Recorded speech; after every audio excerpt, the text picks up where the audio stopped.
Can you start learning to play the piano on a cheap keyboard that costs around $70? Yes, but it's important to understand what kind of instrument you're using. First, let's clear up a common confusion. A keyboard is not the same as a digital piano. A keyboard is usually built for fun and flexibility. It's lightweight, often has 49, 61, or sometimes 76 keys, and comes with features like built-in rhythms, automatic accompaniments, and a wide range of sounds, great for pop music or casual playing. Some budget keyboards don't respond to how hard you press the keys.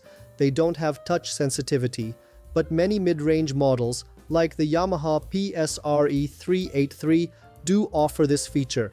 A digital piano, in contrast, is designed to feel and sound more like an acoustic piano.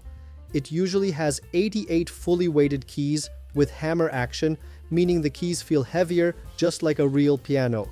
It also has a more natural piano tone and often supports a sustain pedal. So, is it okay to start on a keyboard? Absolutely.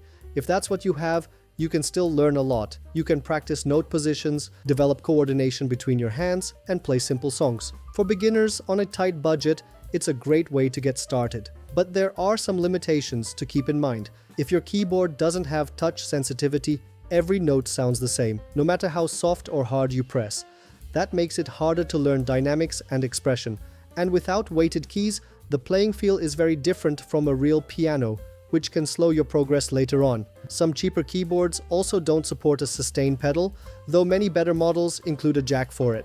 If your long-term goal is to play classical music or develop solid piano technique, you'll eventually need a digital piano with 88 weighted keys.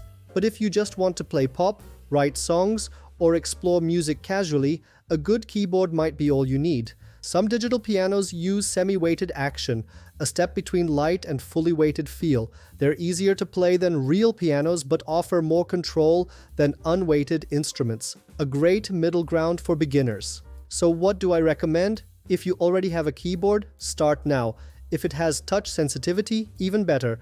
If you're serious about learning piano, try to upgrade later to a digital piano with weighted keys and pedal support.